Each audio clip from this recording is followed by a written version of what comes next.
말씀을 보겠습니다. 사무엘상 21장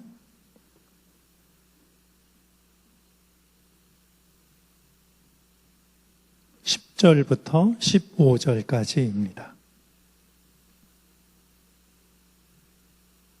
구약성경 사무엘상 21장 10절부터 15절까지 말씀을 교독하겠습니다.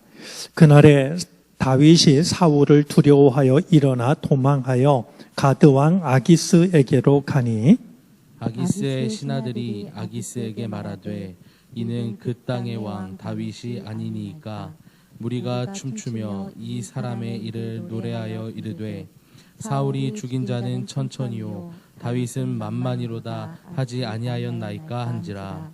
다윗이 이 말을 그의 마음에 두고 가드왕 아기스를 심히 두려워하여 그들 앞에서 그의 행동을 변하여 미친 채 하고 대문짝에 그적거리며 침을 수염에 흘리매 아기스가 그의 신하에게 이르되 너희도 보거니와 이 사람이 미치광이 이로다. 어찌하여 그를 내게로 데려왔느냐. 내게 미치광이가 부족하여서 너희가 이 자를 데려다가 내 앞에서 미친 짓을 하게 하느냐. 이 자가 어찌 내 집에 들어오겠느냐 하니라. 아멘. 네, 우리가 낯선 곳을 여행하다가 길이나 방향을 잃어버릴 때 꺼내 드는 도구가 있습니다. 나침판인데요. 사실 이 나침판의 그 생명은 떨림에 있습니다. 나침판을 꺼내 들었는데 바늘 끝이 떨리지 않는 나침판은 신뢰하기가 어렵습니다. 떨림 끝에 멈춰설 때 그가 정하는 방향을 우리는 신뢰를 하게 되죠. 어쩌면 지금 우리에게 필요한 시간은 떨림의 시간이 아닐까 하는 생각을 해봅니다. 삶의 방향을 잃어버리기 참 좋은 때인데요. 이럴 때일수록 우리가 나침판을 꺼내들고 그 나침판이 떨리는 그 나침판을 신뢰하게 되는 것처럼 우리에게 있어야 할 일은 믿음의 떨림일 것입니다. 돌아보면 우리가 어느샌지 믿음의 떨림을 잃어버린 채 마치 모든 것을 다 알고 있는 것인 양 반복되는 삶을 살아갈 때가 있는데 우리의 방향을 올바로 찾기 위해서는 떨림을 회복하는 게 필요합니다. 또 한 가지 나침판을 생각할 때마다 떠올리게 되는 게 있습니다. 한 방향을 정확히 찾아내는 겁니다. 긴 떨림 끝에 나침판이 가리키는 곳은 언제라도 북쪽입니다. 예를 들면 내가 동쪽을 찾아야 한다고 해서 나침판이 불필요한 게 아닙니다. 나침판은 한 방향을 정확히 가리키기 때문에 나머지 방향을 찾아낼 수 있게 합니다. 모든 방향을 알려주는 것은 아니지만 한 방향을 정확히 우리가 알 수 있다라고 한다면 나머지 방향을 찾아내는 것은 크게 어려운 일이 아닙니다.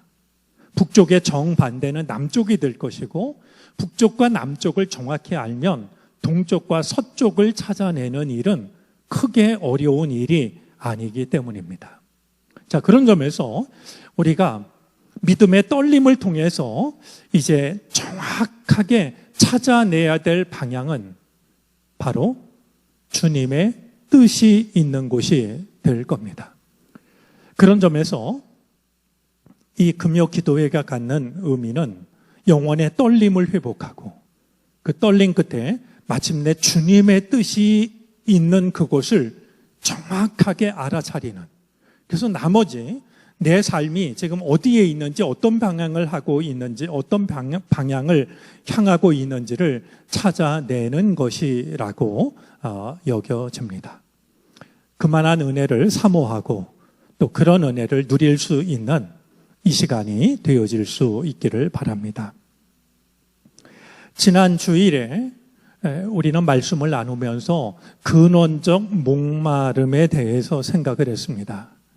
우리 목마름 중에는 근원적인 목마름도 있어서 그 무엇이 아니면 채워질 수 없는 그런 근원적 목마름이 있다라고 하는 것을 다윗을 통해서 살펴보았죠. 블레셋과 전쟁을 하던 다윗이 이제 물을 마시고 싶어 하는데 아무 물이나 마시고 싶어 했던 것이 아니라 고향 우물에서 기른 그 물. 이야기를 들은 다윗의 용사들은 그 말을 허투루 듣지 않고 목숨을 걸고 또 30km나 되는 먼 길을 달려가서 다윗이 그토록 마시고 싶어 했던 물을 길어왔던 것. 다윗은 그 물을 차마 마실 수가 없어서 주님께 부어드렸지만 결국 아무도 그 물을 마시지 못했지만 모두가 해갈의 기쁨을 누릴 수 있었다라고 하는 것을 우리가 살펴보았습니다. 어려울 때일수록 누군가의 근원적 목마름을 알아차리는 것, 그리고 그 목마름을 위해서 때로는 모험을 하고 때로는 수고를 하고 그 목마름을 달래주는 일이 얼마나 소중한 일인가 하는 것을 살펴보았죠. 이 이야기가 담겨져 있는 본문은 다윗의 일생을 요약하고 있는 사무엘 하의 마지막 부분이었습니다. 21장으로부터 24장까지인데요. 그 말씀 속에는 다윗이 어떤 인생을 살아왔는지를 요약하는 내용들이 담겨져 있습니다. 과연 내 인생을, 내 삶을 요약한다고 하면 어떤 이야기가 담길 수 있을까? 내 삶을 한마디로 이야기를 한다면 무엇이라 말할 수 있는가 하는 것을 사무엘 하의 마지막 부분은 우리로 하여금 생각을 하게 합니다. 오늘 말씀을 생각하기 전에 한번 내 삶을 돌아보시겠습니까? 지금까지 살아온 내 인생 중에서 내 삶을 대표할 만한 이야기가 있다면 그것은 무엇일까요? 혹은 지금까지 살아오면서 가장 기뻤던 순간이 있었다면, 눈물이 날 만큼 그렇게 기뻤던 순간이 있었다면 그때는 언제였을지요? 혹은 내 인생 중에서 가장 괴로웠던, 내 인생의 모든 경험 중에서 가장 마음이 아팠던 그 순간, 그 일은 과연 어떤 것일지요? 제가 오늘 말씀을 생각하면서 저도 제 지난 시간을 되돌아보았습니다. 가장 기뻤던 순간이 언제였을까? 빠뜨릴 수 없는 순간이 아마 첫 딸 아이, 소리가 태어나던 날이 아니었을까? 누가 목사 딸 아니랄까 봐 저는 단강에 있는데 친정에 간 아내가 주일날 이른 아침에 아기를 낳았습니다. 그 얘기를 멀리 떨어져서 혼자 들어야 했는데요. 그때 느껴왔던 그 감동, 감격을 지금도 잊을 수가 없습니다. 찬송을 부르기도 했고 감사의 기도를 드리기도 했고 또 드볼작의 신세계 교향곡을 한껏 틀어놓고 이런저런 생각을 했던 그날의 그 시간 마음속에 떠오릅니다. 또 한 가지 아마 빠뜨릴 수 없다라고 여겨지는 것은 폐교를 앞두고 있는 단강 초등학교 아이들과 함께 넓은 세상을 보여주고 싶어서 길을 나섰던, 그래서 열흘여 미국을 다녀왔던 일도 아마 제 인생에 있어서는 가장 아름다운 소풍과 같은 시간이 될 것 같다라는 생각이 듭니다. 가장 괴로웠던 순간도 분명히 있습니다. 차마 말할 수 없고 말하고 싶지 않은 그런 일들이지만 어찌 괴로운 순간이 없을 리가 있겠습니까? 굳이 이런 질문을 하는 것은 다윗의 인생에서 보면 부하들이 목숨을 걸고 우물물을 길어왔던 이런 아름다운 순간도 있지만 오늘 본문 속에 담겨져 있는 다윗의 인생 중에서 아마 가장 비참한 그런 순간도 다윗의 인생 속에 있었다라고 하는 것을 생각하게 되기 때문입니다. 어떤 사람의 인생은 하루가 낮으로만 24시간 계속되고 어떤 사람의 인생은 밤으로만 어둠의 시간이 지속되는 사람은 아무도 없습니다. 밝음에 낮 시간이 있다라고 하면 어둠에 밤 시간이 있게 마련인데요. 다윗에게는 참 아름다운 순간도 있었지만 더없이 괴로운 비참한 그런 순간도 있었고 아마 괴로운 순간 중에서 빠뜨리기 힘든 순간이 바로 오늘 본문이 기록하고 있는 순간일 것이다 생각이 되는 것입니다. 이제 오늘 성경 말씀은 다윗의 여정 속에서 사파처럼 삽입된 그런 내용입니다. 사울의 칼날을 피해서 도망을 쳤던, 그래서 높지방으로 도망을 쳤던 이 다윗이 그것도 위험하다라고 하는 것을 감지하고 두 번째 행선지로 택한 곳은 다름이 아니라 블레셋 땅이었습니다.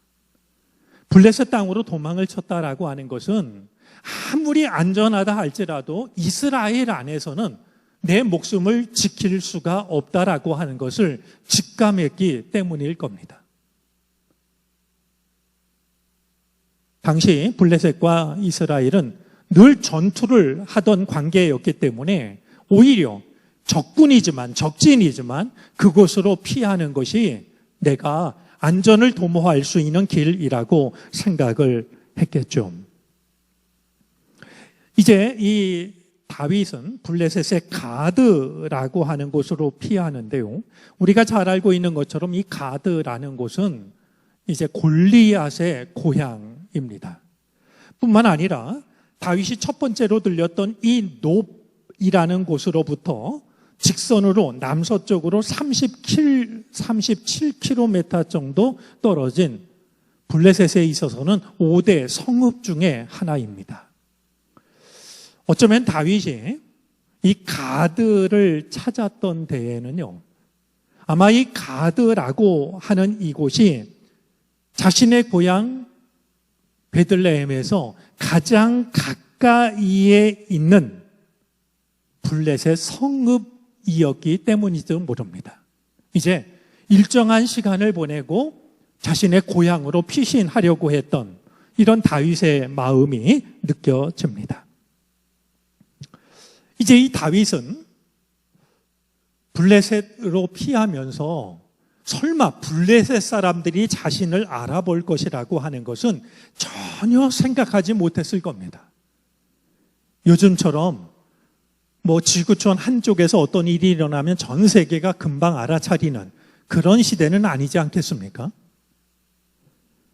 블레셋으로 이제 도망을 치면 아무도 자신을 알아보는 사람이 없을 것이고 그럼 안전하게 내가 원하는 만큼 피신할 수 있을 거라고 생각을 했을 겁니다.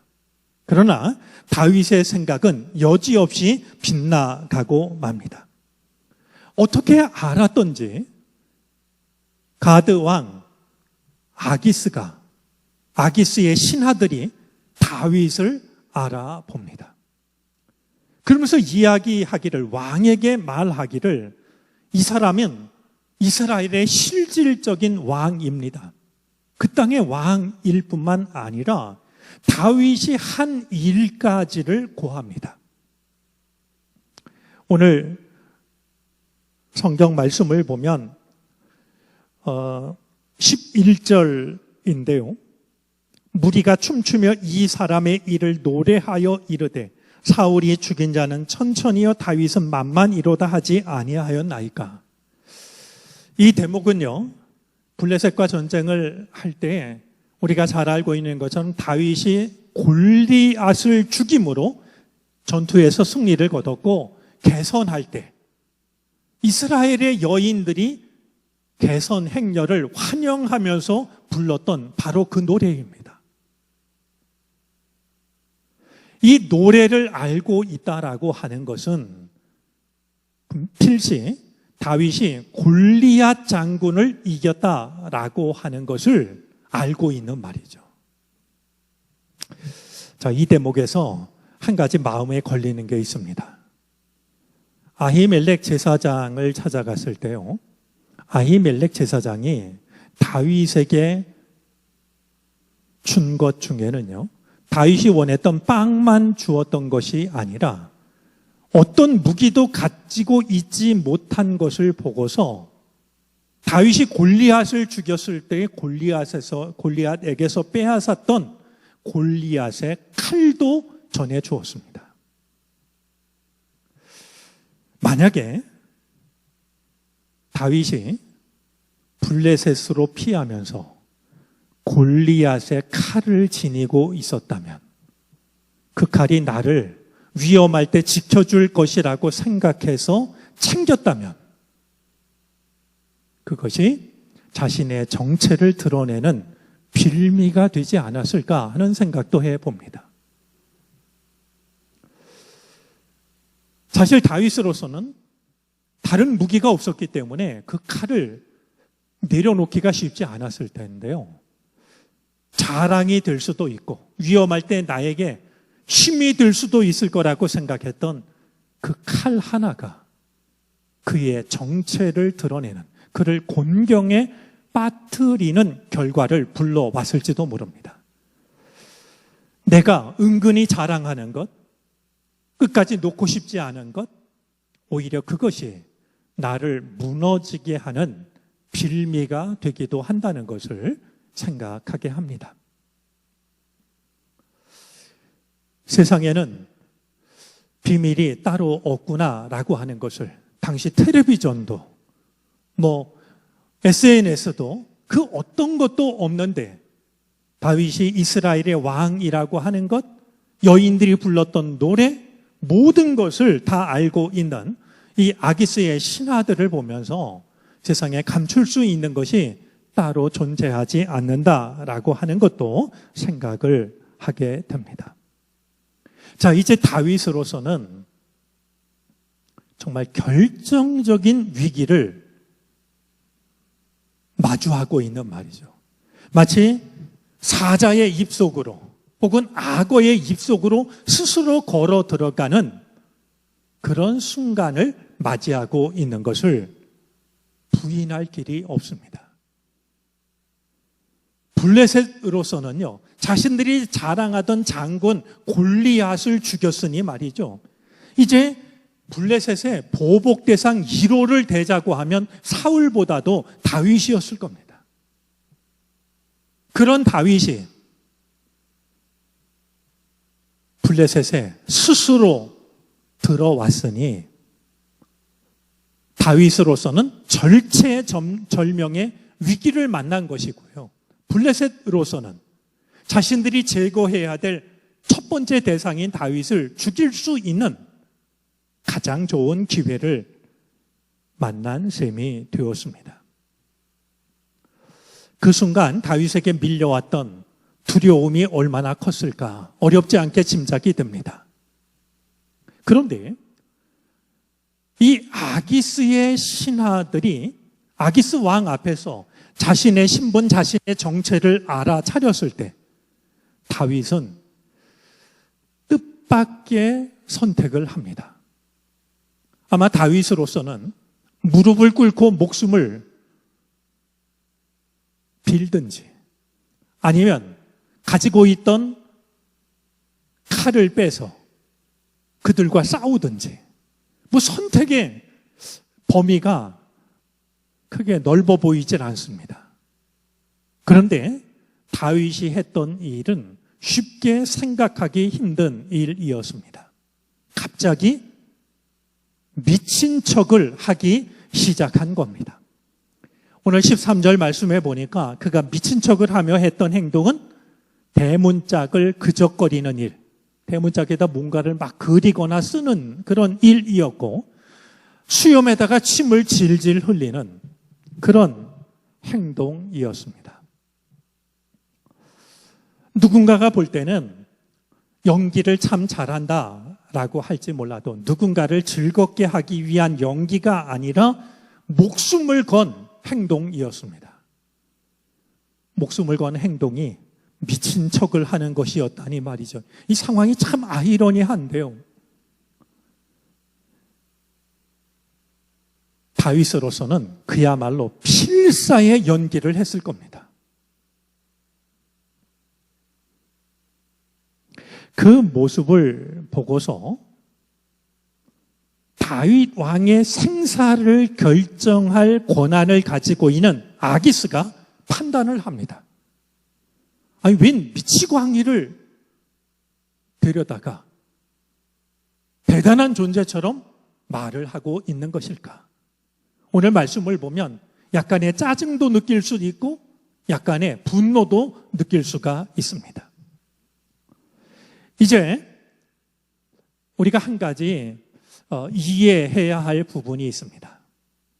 우리에게도 그런 잔재가 여전히 남아있지만 특별히 고대인들은요, 미친 사람을 보면은 그것이 악령의 장난이라고 생각을 해가지고 가까이 하기를 두려워했습니다. 손을 대는 것을 두려워했어요. 아마 다윗은 그 점을 잘 알고 있었을 겁니다. 아기스의 생각도 마찬가지였습니다. 다윗이 미친 척을 하니까 말이죠, 더러운 귀신이 들렸다라고, 악령이 들렸다라고 생각을 했을 것이고 몹시 불쾌하게 여겼고 그에게 손을 대는 것을 꺼려 했던 겁니다. 세상에 쓸모없기 그지없고 위험하기 그지없는 다윗을 그렇게 생각을 해서 다윗을 쫓아버리게 되죠. 22장 1절 말씀을 보면 그곳을 피해서 다윗이 도망을 친 곳이 바로 아둘람 굴이었습니다.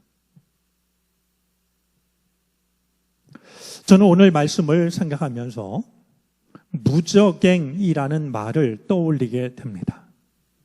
무저갱이라는 말은 무자는 없을 무자고 저자는 밑저자고 갱자는 구덩이 갱자입니다. 한마디로 이 무저갱이라는 말은 밑이 없는 구덩이, 끝이 없는 구덩이라는 뜻입니다. 특별히 이 무저갱이라는 말이 요한계시록에는 모두 7번 사용이 되고 있는데요. 모두가 다 사탄, 마귀, 짐승이 하나님의 형벌을 받아서 갇히게 되는, 그리고 한 번 갇히면 빠져나올 수가 없는 구덩이를 가리키고 있습니다. 제가 오늘 이 말씀을 통해서 무저갱을 떠올리는 이유는 두 가지입니다. 때때로 우리가 인생을 살다 보면 나의 혼자의 힘으로는 빠져나올 수 없는 그런 위기의 무저갱에 빠질 때가 있고요. 때로는 나의 힘으로는 스스로 일어설 수 없는 절망의 무저갱에 빠질 때가 있습니다. 오늘 다윗처럼 말이죠. 사울을 피해서 블레셋으로 도망을 쳤는데 블레셋에서 왕 앞에서, 그리고 왕을 호위하는 수많은 부하들 앞에서 자신의 신분이 들통이 났으니 말이죠. 선택의 여지가 없는, 내가 내 목숨을 건지기 위해서 택할 수 있는 것이 아무것도 없어 보이는 이런 절망의 무저갱, 삶의 위기의 무저갱에 빠질 때가 있는 것이 우리들의 삶이라고 하는 것을 생각하게 됩니다. 누구도 원하지 않지만 때로는 건강 문제로, 때로는 물질의 문제로, 때로는 사람과의 관계의 문제로 우리는 얼마든지 이런 절망의 무저갱, 위기의 무저갱에 한순간 빠져들 때가 있습니다. 그런데 다윗은 우리가 그런 무저갱에 빠져들 때 어떻게 그곳에서 빠져나올 수 있는지를 생각하게 합니다. 여러분, 절망의 무저갱에 빠졌을 때, 위기의 무저갱에 빠졌을 때 우리가 그곳에서 빠져나올 수 있는 방법은 무엇일까요? 저는 이렇게 이해하고 싶습니다. 다윗이 우리에게 일러주고 있는 무적행에서 빠져나올 수 있는 길은 내가 빠진 무적행보다 더 깊은 겸손의 무적행에 빠지는 겁니다.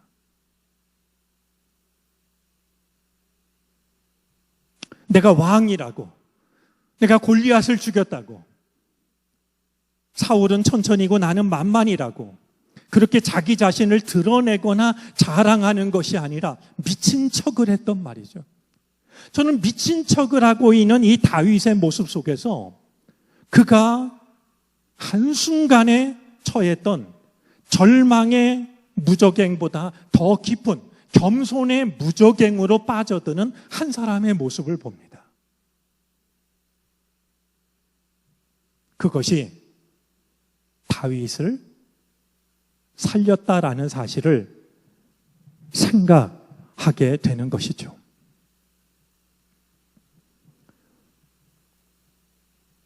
절망의 무적행에 빠져들 때 내가 그 상황보다 더 낮아지는 것, 그것을 스스로 선택하는 것, 바로 그것이 나를 살리는 길이 되었습니다. 낮아졌을 때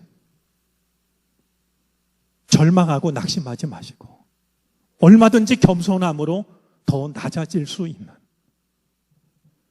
오늘 다윗을 통해서 다윗이 처했던 상황이 무적행의 상황이었다라고 하는 것과 다윗을 살린 것은 그가 처한 무적행보다 더 깊은 겸손의 무적행에 스스로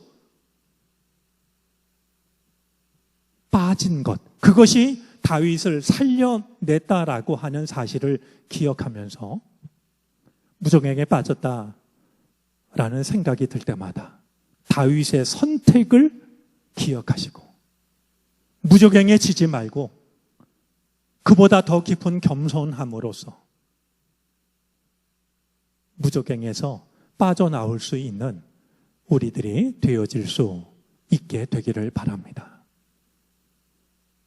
혹시 다윗이 차고 있었을지 모르는 골리앗의 칼, 이것을 굳이 차야 할지 말아야 될지 선택해야 됩니다.